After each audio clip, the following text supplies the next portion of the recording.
What is going on, everybody? How the hell are you on a Tuesday? Welcome to Talk Wrestling across the Jeff Meacham Network, Multiverse of Media, the Greg Cherry brand, NoDQ.com, all the things, no logos, no fancy dandy, what do you want to call it here, green screen, although I'm trying my damnedest. It's not happening today. I am Jeff Meacham. You know that. You guys are aware of who I am. First of all, if there is another moderator out there in the no DQ side of things who can please unban Hamp Connell after Saturday's watch along, please do that. Got a little out of line Saturday, and the moderator wasn't happy with it, so he was banned. So if we can please unban him from the no DQ side of things, much appreciated. That's not something I've been asked to do. That's just the right thing to do, because he didn't know any better about what was going on. So first of all, let me say that. Second of all, hi. Happy Tuesday. Good to see everybody. Let's see what we've got here in the – yes, no NXT spoilers. I literally only watched the last couple minutes. I had to turn it off because I had to get the show going. But I will watch it at 8 o'clock when I'm all done, I promise. So good evening to – let's see what we got here. Chris, I see your question. We will star that and let it happen. So, hello to Rage of Wrestling. Hello. Oh, okay, I saw who that. Walter, yes. Rage of Wrestling. We have your official YouTube thing active. That's cool. Appreciate you, Walter. Hello. Good to see you, sir. Daniel, hello. Good to see you. Muhammad says, happy Tuesday on Tuesday night, Jeff. I hope you're doing well, sir. Better than I deserve, I suppose. Same with everyone here in the chat. Again, Forever Red. Yes. Hello. We'll be seeing that in the Casa coming up this month. Hello, Joey. Hello, Greg. Greg will be promoting your show at the end of the night here. JJ says, hey there, hi there, ho there, and of course, no NXT spoilers. He may have been. I did encourage everybody to unban him. I just don't know if it happened. And if it did, cool. Appreciate that, you guys. Again, we were granted the opportunity to stream over No DQ on Saturday because Aaron was at SummerSlam, and we extended the stream into open mic night, and there were a lot of new people from No DQ, the No DQ Galaxy, in the chat, and weren't aware of the reason for Aaron's absence. And I tried to explain it, and people just don't know to not be an asshole sometimes. So it's, it is what it is. Greg says, I'm trying to find a couple more clips for the anniversary show tomorrow while watching this. Well, appreciate you, Greg. Appreciate you being here while you're busy. Kat, good to see you. I'm doing okay. And I guess that's the best I can expect to be today. I'll go ahead and start that while I'm saying hello to everybody. Daniel says, in 2 weeks, I'm turning 39. Well, happy early birthday, Daniel. We'll definitely celebrate that when the day gets here. I mean, he is a continued super chatter within the No DQ streams, but yeah, if you're going to be on when somebody else besides Aaron is hosting, have a little class, have a little decorum. That's all we're asking for. And Kat right away with the $2 super sticker. So thank you again, Kat. Much appreciated. I did do that for one. There we go. And I'll go ahead and star that one. Okay. So let's get into your questions. So Chris asked before, I don't know when he sent this in. Oh, God, 11 o'clock this morning. God bless you, Chris. If reports of Nick Aldis's involvement in WWE are true, do you think Mickie James will return to play a role in the Trish and Becky feud? That would be great. I would like to see Mickie James return to WWE as long as that's what that's what Mickie James wants. Okay, let me try that again. I would love to see Mickie James return to WWE if that's what Mickie James wants to do. She seems very content to not be in WWE. So that's her prerogative. She is as her podcast clearly titles, a grown-ass woman. She can do what she wants. But I would love to see her back on TV, period, regardless of what company it's for, as long as she is utilized properly in more ways than one, and not just, as a one-off with Nick being there. Joey says, are both WWE Tag Team Champions cursed or something? I thought Dodgers' Fox years were bad. Yeah, you gotta be a Dodger fan to understand that one, but that's cool. That's cool. Yeah, it definitely seems that way. We'll talk more about Sonya Deville coming up and open mic night, because JJ did say that's going to be a topic, that and the tag titles as a whole, the women's tag titles being cursed. I don't know the extent of Kevin Owens' absence, whether it's a legitimate injury or whether it's a thing to expedite the removal of the tag titles from he and Sammy as far as a storyline purpose. I don't know, but either way, it definitely seems that there's a problem going on within the tag team ranks of WWE on both sides of the gender pool, if you will. Josh says, if Sammy is also injured like Kevin, he had the Cena elbow goose egg apparently last night. I didn't see that. Should the tag titles be vacated, and who should win them? My money's on Imperium. My money's always on Imperium, especially when Samantha Irvin's announcing them. But I'm gonna do as I say and not just as I do, but I am gonna do as I do as well here and practice patience when it comes to the men's tag titles. Women's tag titles, I'm a little over, to be perfectly honest with you folks. They just seem snake bit. They really do. Every championship brand has had something go wrong, be it a walkout, be it injury, be it whatever. So maybe it's time to just live and let live, or in this case, live and let die, because it's terrible. And on the women's front as well, Matthew says, why do the wrestling gods hate us? Okay, and again, these are all speculative. These are all out there on the rumor mill, if you will. Let's see here. Let me get these started here. Just trying to get these all started here so I do get back to them, because they are solid questions. So allegedly we're getting Kairi Sane back. She's apparently re-signed, if you believe the rumor mill, but also Nia Jax is possibly coming back. God, I want to believe so bad. Hang on. You guys get that was kind of stupid to block the camera when I actually let you guys see the house shorts anyway. I was kind of stupid at me, but anyway. That was completely useless. When a waste of time. Cool. Anyway, I want to believe so bad that Nia Jax, or I don't even know how to say her real name, so I do apologize in advance. Get that a little bit better. There we go. That she's getting better, that she's going to be a better in-ring performer. I hope that's the case. I really do. So when she does come back, she doesn't cause more problems for the superstars in the ring. Kairi Sane coming back, I'm kind of on the fence of as well, only because how pigeonholed are they going to make her, or Asuka, or Io once Io drops the championship? That's my only concern there.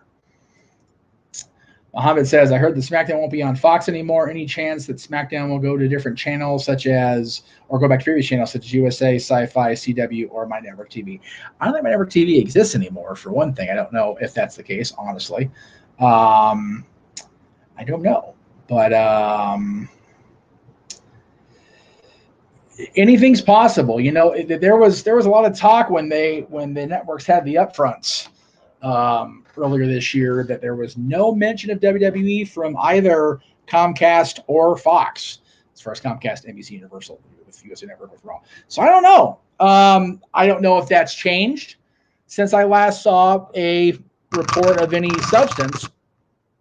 But at last I saw, there was no home for either Raw or SmackDown or NXT for that matter. So guess we'll have to wait and see when the fall. And you guys have to remember something. Hollywood is hurting right now. They are on strike.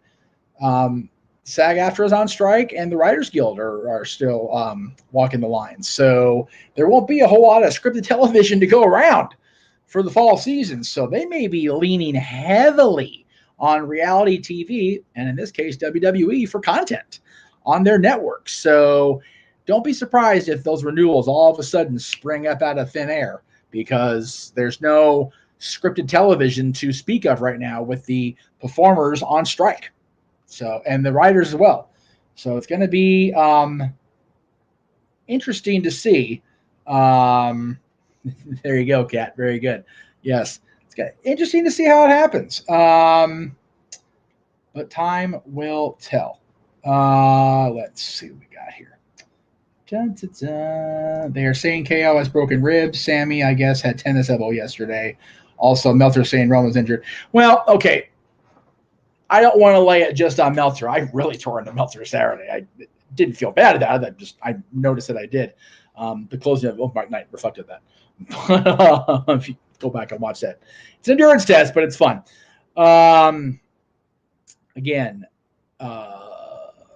Roman, I don't think has a built-in feud right now. Anyway, you've got Jimmy and Jay opposite sides. If you look at the possible situation with the World Heavyweight Championship, you've got Shinsuke Nakamura, who turned last night. Spoiler alert. Cody Rhodes, it looks like he's going to enter into a thing with Drew McIntyre, if you believe the rumor mill again. So there's not really a whole lot for Roman to do. Yes, he is the undisputed Universal Champion. Yes, he is the head of the SmackDown table. He's the guy on SmackDown, but he's beaten every freaking buddy there is to beat, and he just firmly established his place as the tribal chief, as the head of the family. What does he have to do except sit back and reap the ha-ha, I told you so's? Yes, he needed Jimmy's help on Saturday. There's no doubt about that, but he still got the job done. So does Roman Reigns need to come on SmackDown and prove himself beyond Friday where we hail to the chief? I don't think we do. I don't think we need to see Roman Reigns for a little bit. Yes, people are going to be pissy about him not defending the championship again. Tough shit. Watch AEW.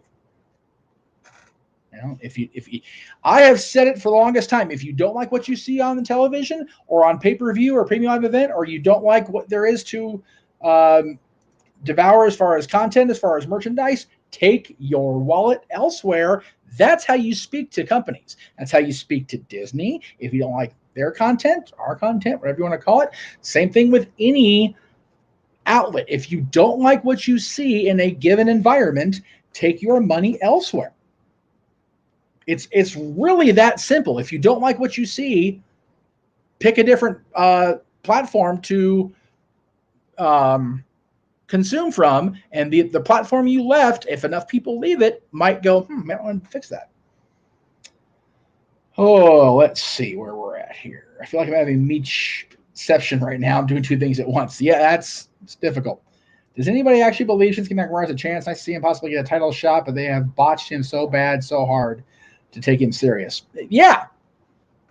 This is the first thing I said when he dropped Rollins last night. Here comes another useless heel turn and title run for Nakamura. He's not going to win the championship. He's not going to beat Rollins. It's not going to happen. So, yeah, it's awful. Psycho Dead Black says, I feel so bad for Cedric Alexander and Shelton Benjamin. It looked like they were reuniting the Hurt Business, but it looks like those plans fell through. I mean, they've got the Street Profits. It looks like they're lined up with Lashley, so maybe a super group with Cedric and Shelton. Patience. You never know what's around that next corner. He also says, it looks like they're not going to turn CM Punk heel anytime soon, but I really want to see heel Punk versus face MJF. I hope MJF stays face or tweener when it happens. Again, patience. It is now August 8th. We've got till the 27th to see what happens with MJF and Adam Cole. But I think we're going to see a tweener MJF versus a heel CM Punk before too long. Have faith, my friends. Have faith. Very likely to happen. All right, where do I go here? Let's see. There was a whole bunch. Let's see. It looked like, so I thought Bianca was hurt when she hit. So I will clarify what I said on No DQ review on Sunday. When I was watching SummerSlam, I had the sound off on my big TV here because I was on headset doing the directing and producing for our watch along. And by the way, thank you to everybody who watched on Saturday and joined us for the watch along. It was really cool to have so many of you in the room watching as James and JJ called the action. Very, very cool to have so many of you, especially the NerdQ Galaxy, along for the ride. It was awesome to have a good mix of everybody. And again, all the streams were being watched. Everything was blowing up. It was wonderful to see. But in the process of doing that, I had my TV on mute. So I wasn't aware of the big giant splat that went out over the air when Bianca hit and hurt her knee. I did turn the sound on for the replay when I watched it back without having to work. And that sound was pretty definitive. So it was a very nicely done production job by Kevin Dunn and team to make us believe the injury was real enough that we were going to see her be taken out of the match. So real that when she won the championship, it was like, holy shit, she did it. And then, Sky and Damage Control crapped on our parade there. So you are not too late, CJ. Come on in, brother. Good to see you. Trish and Becky was cut from SummerSlam. That was the whole reason for the Eliminate thing last night on Raw. Cat, go back and check out Becky's social media on Instagram. I think it was Saturday, maybe even been Friday, and then watch Raw last night when she was at ringside. It'll all make sense. I promise. Let's see. Psycho says, it always seems to me that you have something personal against Dave Meltzer, not because of his content, but the man himself. Have you ever met him in person? No, I have nothing personal against Dave Meltzer at all. I've never met him. Don't care to meet him. I just think that him getting the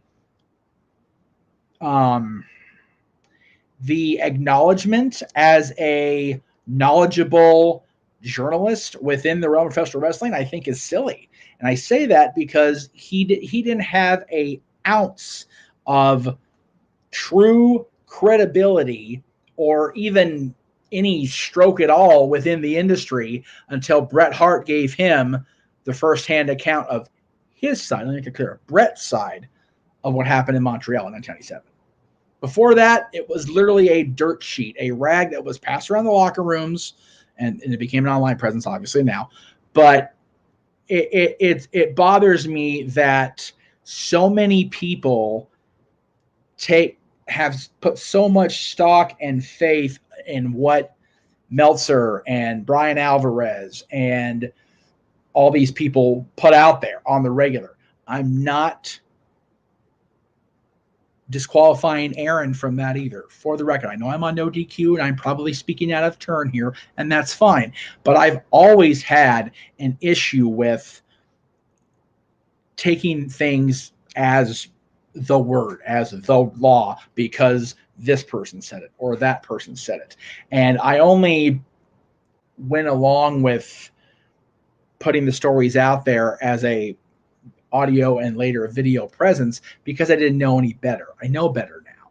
I know that these guys that are out there parlaying, putting their content out there are full of shit. They don't go backstage. They possibly have stooges backstage that relay them information. Cool. There are quite a few accounts that seem to have information either right on the money or close to it, and you won't hear me talk about those guys because, number one, I don't know who they are, and number two, there's not an endless supply of sheep following them that take their word as gospel. That's what bothers me about Dave Meltzer and the like.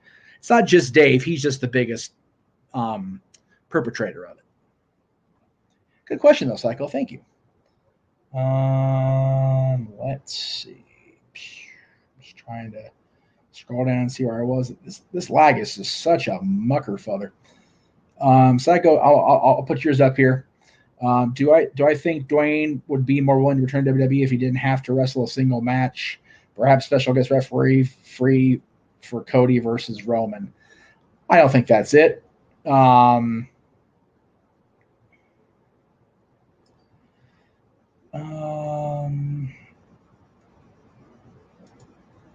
Thank you. Exactly. Aaron has more credibility than Meltzer because he was willing to have his head shaved in front of everybody, which he did. He was a man of his word, and he also put himself through a table at least twice that I know of.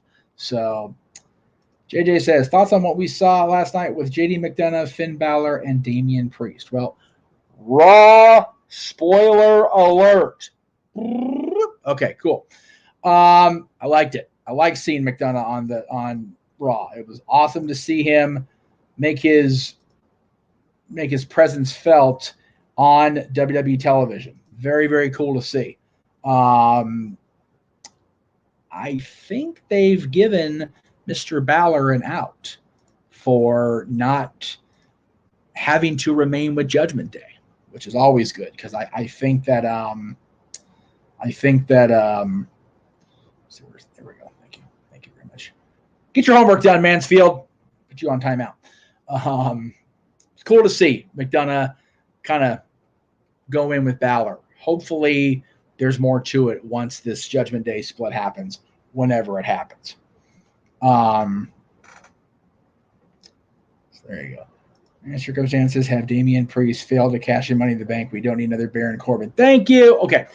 I will agree with you on Corbin because that was the true beginning of the end for him.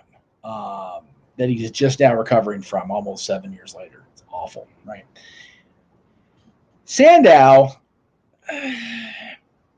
I don't think they really gave Aaron Stevens a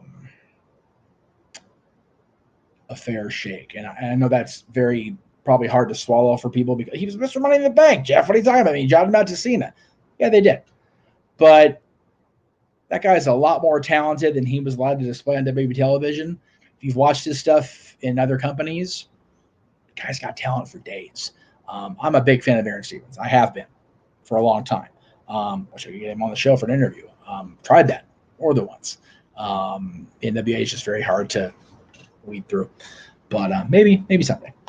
But Corbin, I'll agree with you 100 times over. And, like I keep saying to everybody, I told him that WrestleMania week when I saw him at Sam Roberts' podcast. It was just like, because Kofi Kingston lost my son as a fan because of him transferring Finn to Baron Corbin when he was still the NXT Lone Wolf, and just that blew up in everybody's face.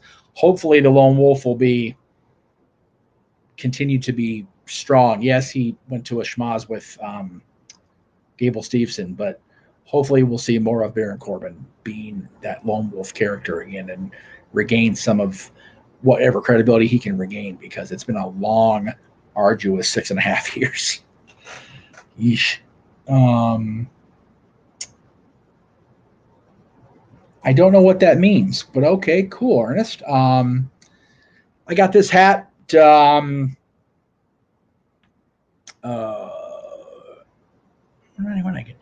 I got this particular hat, but I've been taking to wearing the newsboy style caps for a while. Apparently, they suit me better than baseball caps. Better song, good question. Better song, Mickey Mouse, Mauser size, or You're Gonna Pay. Oh God, I hate Mauser size. It's so bad. Sorry, boss, wherever you are. Sorry, boss, but I don't think You're Gonna Pay is pretty friggin' bad. Yeah, I'll say You're Gonna Pay for Undertaker. That's awful. Just the shits. Walter says, the only way I feel Shinsuke can get the title is if he's just transitional champion for Damian to cash in on and start a face run and separate from Judgment Day. That's the only way I see Shinsuke wearing that. E40 is apparently a rapper that wears hats like that, and he's from the Bay Area. Oh, that's why I don't know him. If you're from the Bay Area and it's if you're a Bay Area person and it's hip hop, I don't know who. I would have next to no idea. In this case, zero idea. Not a clue. He also 1,000% wants Chad Gable to win the Intercontinental Championship from Gunther. Once Gunther passes the record. Absolutely. I agree with that. JJ agrees with me on Mauser size being better than. Well, to be fair, JJ, you also are a much publicized hater of You're Gonna Pay. So, and we all know you are a Mouseketeer. So there is that also. As am I. Not hating on, just stating the facts, sir. Chris says, although he will likely return as the same comedy act, should R-Truth have a more serious Ron Killings type gimmick, or has this ship sailed? I,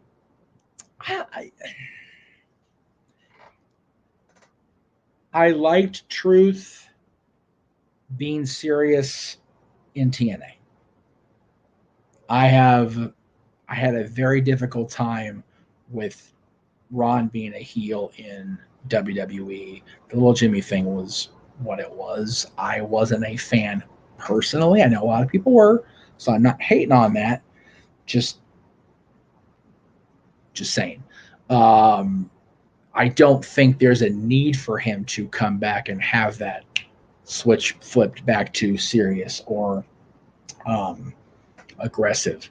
Ron Killings says R-Truth, the comedies act is great. I didn't mind the Awesome Truth so much in 2011. Yeah, 2011, I think it was. But it was a means to an end. It was to give Miz something to do after having to come down from the unbelievable high he was on as a WrestleMania main eventing WWE champion. Truth also was coming down from main eventing with Cena, and then the Summer of Punk started. So it just, there was nowhere for those guys to remain in that main event spot with Punk and Cena and Triple H to an extent, even though he was more office guy during that particular part of the year. And, the whole saga with Vince leaving, wink, wink, and everything was going on there. So I didn't mind the teaming either, but, Josh says, Ron truly does not get enough credit for what he does. I truly wish him and Morrison would have got that tag team run together in 2010. I agree. They were very underrated together. Also agree with that. Muhammad, I think I saw your and even addressed your question, but I'll scroll up and take a look. Never a bother to look. Oh, there we go. Thank you. I didn't see that actually. I rolled right by it. Post SummerSlam with a lot of injuries going on, will WWE address it, or do you think WWE will make some protocols for that matter? Injuries are going to happen in wrestling. That's not a WWE thing. That's an across the board thing, Muhammad. Okay.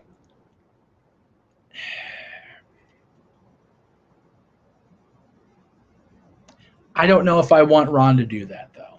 And who would he do it on in this day? Cena's gone. There's not really that superhero over baby face. But if I'm wrong, maybe. What wrestlers from the Ruthless Aggression PG era can make for great commentators? And man, I say today I pick Mr. Kennedy and Damian Sandow. Aaron Stevens, Ken Anderson are definitely okay. Aaron Stevens, yes. Ken Anderson, no. And I say Ken Anderson, no, because while the guy's got a great personality to him, it's very it's much more conducive to short bursts of talking and then backing it up in the ring. Aaron Stevens can talk people into an arena, but he can talk people into sitting their ass down and watching a match. I'm not saying Ken Anderson can't. I'm just saying that Aaron Stevens is better at that for my personal money, my fandom. Miz would be a great commentator if his body ever gives up on him. Big E's looks like he's going to be doing that. So those two right there for me. If they give a really good story attachment to him doing that to Cody, speaking of Ron Killings, pronouns, pal. If Ron Killings has a definitive good reason to the story of him dropping Cody in a Mark Henry, John Cena type scenario, take my money. I'm here for it. I know, well, he can do the retirement thing. It's like, difference is Mark Henry never really gave the people a reason to give up on them. They just did. Ron has been happily and saying he's been happily doing the comedic stuff. That's the difference there.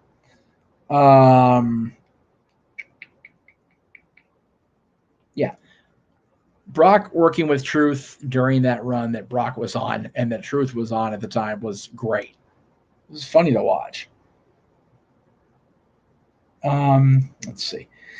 It's Ovaltine, not Ovaltine. That shows how young you are, kid. Ovaltine, Ovaltine. Google that shit.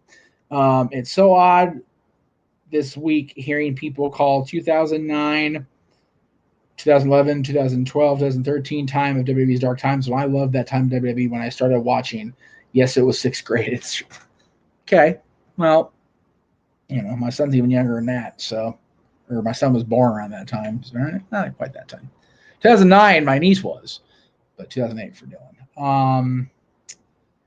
Let's see. Big E would make a good commentator. Here's an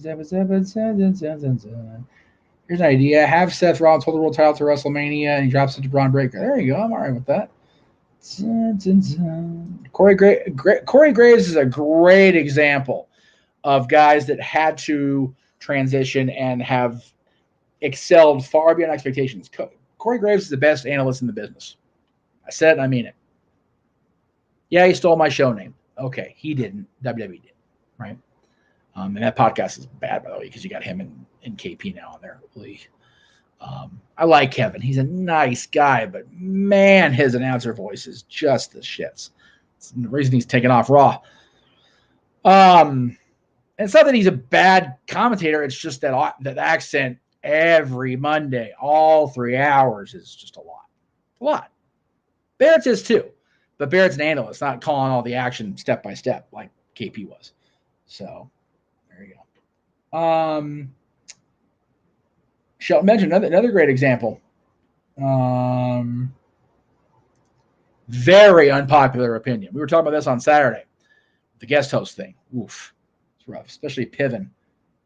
Not knowing what the damn name of the show was. I should just steal Corey Graves's. Whoa, don't time him out. No. Jeez. Piece of shit. You should just steal Corey Graves' old moniker. It's funny. He was on. He was part of that coverage I did of Booker's Houston Hurricane relief podcast live show, and I introduced him as Saver Misbehavior, and it was fun. I like Corey. I do. I like Matt, the guy behind Corey Graves. I like Matt. I like Carmella. I like Leah. Both wonderfully nice people. Yes, I actually have met them in person, for the record. Not together, but I have met them in person. I just found it funny, and JJ did well because he's the one who helped me come up with After the Bell, the name for my post No DQ show in 2011. That After the Bell was just yoink. The name stealing, it's all in jest. I wish Corey nothing but whatever he does. I wish him well in everything that he does. He is a great commentator. He was a great wrestler for the limited time he got to work. Him and Adam Pearce had a absolutely great NWA Championship match when he was. I hope Greg's not still here because I forgot Corey's name before he became Corey Graves. Somebody help me out and Google that shit right now. But we watched their match together, and Greg was in the audience for that, so it was good. I like Corey. Anyway,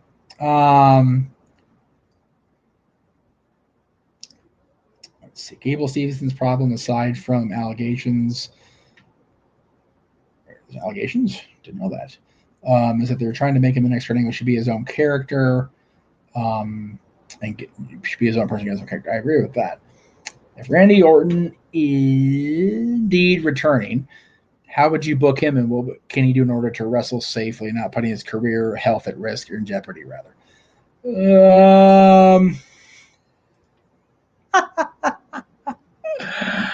Maybe one day, Kat. We'll bring back out of retirement.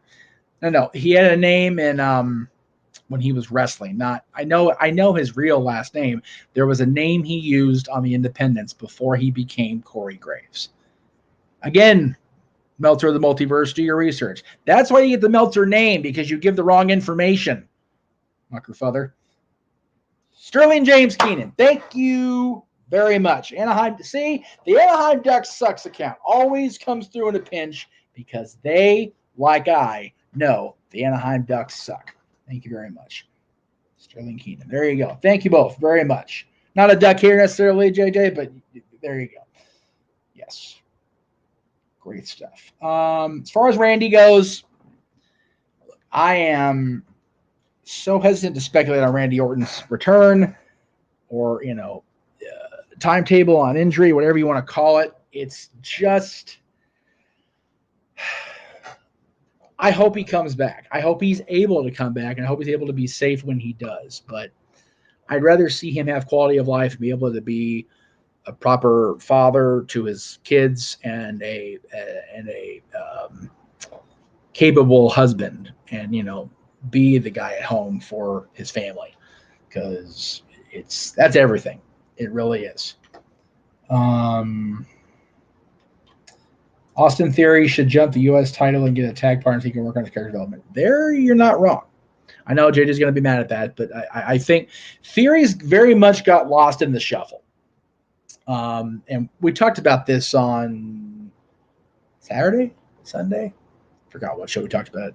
We definitely did talk about Theory this weekend. He will always have the stigma of being Vince's boy at a time where it was the absolute worst time to be Vince McMahon's boy, because Vince was going down for those allegations. Yes, he's back. Yes, he's, come out smelling like pretty stinky roses, but still roses. So, but Theory will always have that. He was Vince's guy at a time that the shit hit the fan for Vince. Grayson Waller would be great to put with Theory but he already is a better off Theory now. Let's see. What old school wrestling gimmick or trope do you see making a comeback or wish to see again? As the sport evolves, it always harkens back to its roots. Yeah, I was going to say, I actually like what they're doing with Imperium. I was mentioning to my dad last night watching Raw that I love they're using the that burgundy color for their tights and their gimmick. I say that sounded really nasty, for their tights and their wardrobe.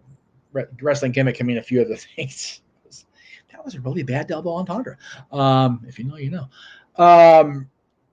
It harkens back to when Danielson did. I think he still does use burgundy. I love burgundy, for the record. I'm a huge fan of the color, the burgundy color. My Ring of Honor shirt is actually burgundy. I have a Danielson shirt somewhere in the catacombs of this mausoleum of a home of mine. That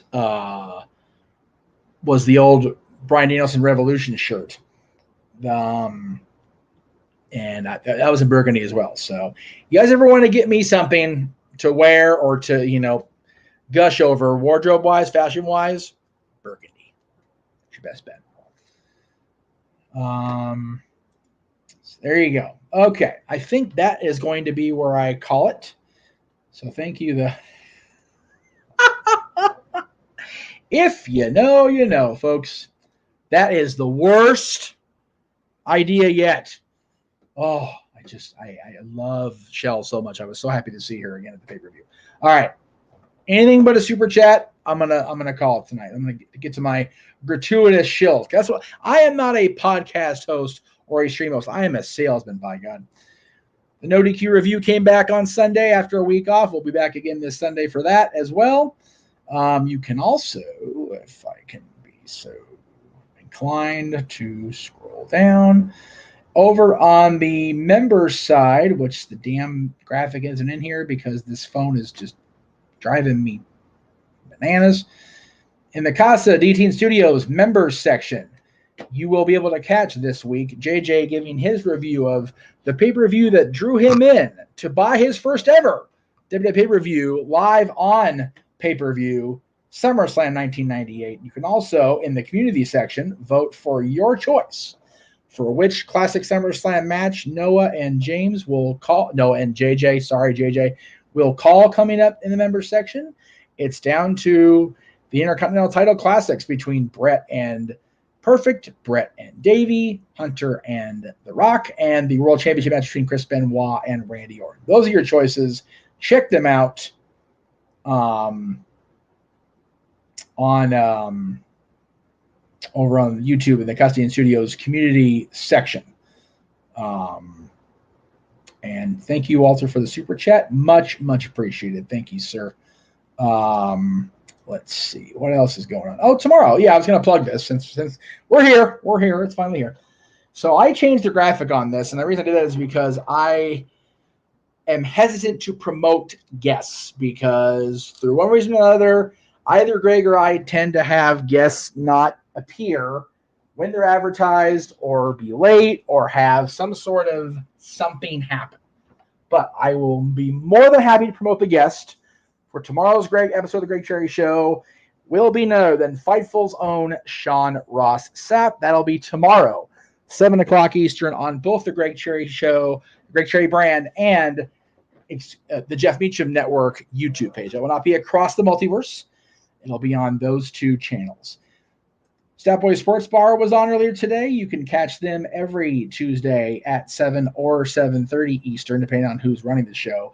But you can follow the barkeeps in the meantime from Stat Boy Sports Bar on X, Twitter, whatever the hell you want to call it, and Facebook. Hathaway Lou, Dory Lou Hathaway for Dory, LB Stack in 1977, and Mike Caldwell for Stat Boy. They both are on Instagram. Dory Lou is on Threads, but we're working on getting their pages set up. You also, if you happen to miss earlier, you can catch Noah and JJ's simple take of the 2023 SummerSlam at the Custody Studios and the Simple Man brand that was aired just a little while ago. Throwback Thursday is always a thing on the Custody Studios, so please check out JJ's content featuring stuff from my channel, the No DQ channel, the Simple Man brand, the J. Abrams Studios, and, of course, Custody Studios, classic stuff. Friday's episode of The Dads, not always on wrestling, will be the top 10 Disney-produced TV shows. That does not mean only shows that were aired on the Disney Channel. I definitely mean Disney, period. Anything Disney. Mickey Mouse Club, Mickey Mouse Clubhouse, Mickey, the Disney Afternoon, Goof Troop, Tailspin. Anything that was a Disney-produced television show qualifies for this Friday's episode of The Dads, not always on wrestling. Colors, super chats, thank you again, guys. Where did it go? I saw it. I know I saw it. I can use the other section now because that's shameless plugs.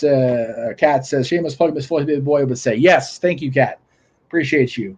And $2 from Psycho Jet Black just because Ryback sucks. That is, I'm gonna leave that up the rest of the night until we get something different to supersede it because that was good shit.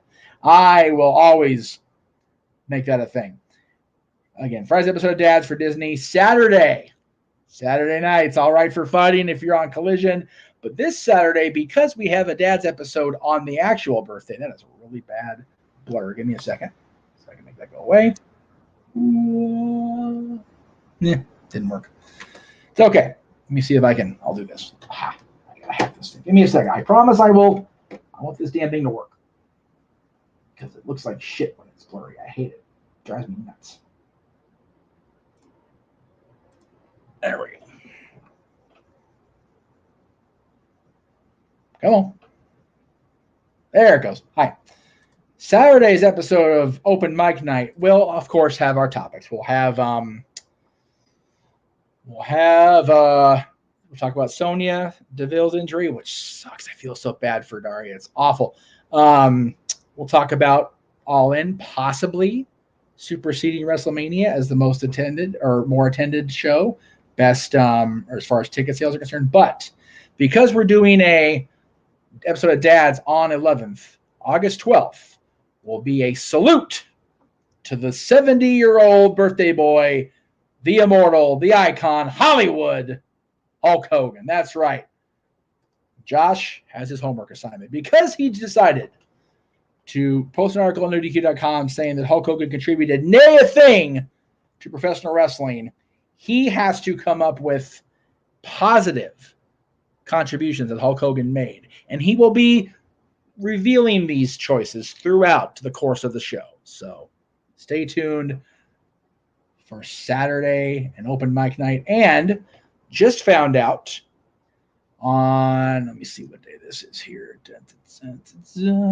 on. I don't remember what day it was. Oh, it's right here in front of me, dumbass.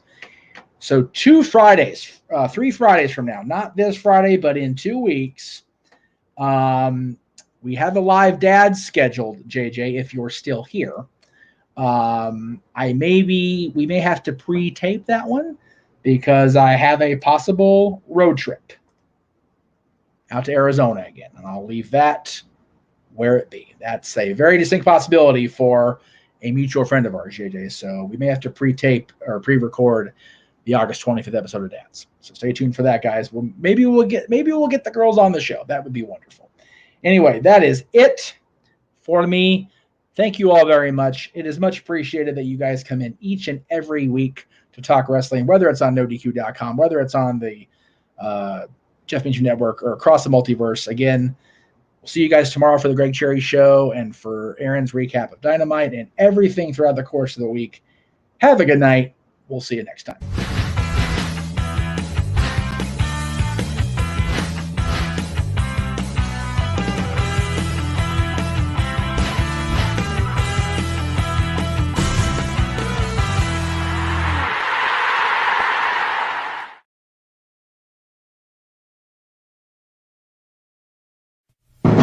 The Jeff Meacham Network's Multiverse of Media. For over 15 years, the recognized symbol of excellence and the standard bearer in coverage of sports and entertainment.